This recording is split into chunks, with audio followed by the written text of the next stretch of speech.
1 cup ரவை, 1 cup ரவை எடுத்துக்கிறேன். மைதா மாவு எடுத்துக்கிறேன்.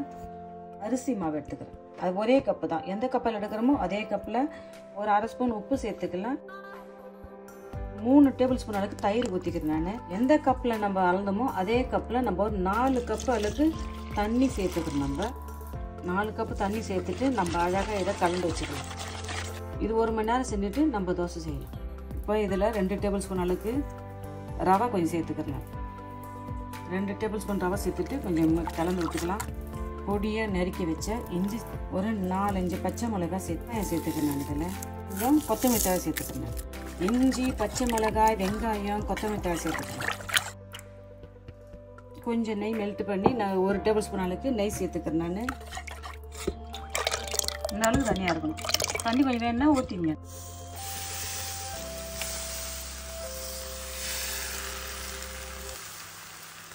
நெய் சேர்க்க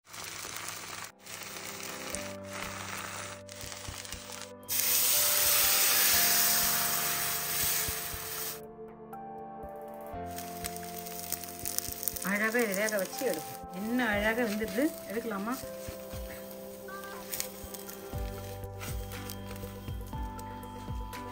பாருங்க.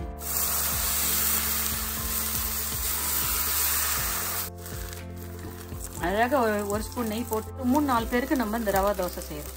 50 கிராம் ரவைன்னா 25 கிராம் அரிசி மாவு, 25 கிராம் மைதா மாவு போட்டு கலந்து, உப்பு, கொஞ்சம் சர்க்கரை, இஞ்சி, பச்சை மிளகா, கருவேப்பிலை, கொஞ்சம் சீரகம், ஸோ இதெல்லாம் போட்டு வச்சுட்டு ஒரு 30 நிமிஷம் அழகாக ஊற வச்சுட்டு சுடுறதுக்கு முன்னாடி 2 டேபிள் ஸ்பூன் ரவை கலந்து செஞ்சால் நல்ல ஒரு முறமுறப்பு தன்மையோடு சேர்த்து ஒரு நல்ல அழகாக நம்மளுக்கு ஒரு ரவை தோசை நம்மளுக்கு கிடைக்கும். இது செய்யறதுக்கு ரொம்ப டைம் எடுக்காது. நம்ம சாதாரண தோசை செய்யறதுக்கு டைம் எடுக்கும். அரிசி ஊற வைக்கணும், உளுந்து ஊற வச்சு அரைக்கணும். இதுக்கு டைம் எல்லாம் எடுக்காது. மறுபடியும் அப்படியே 1 ஸ்பூன் நெய் சேர்க்குறோம்.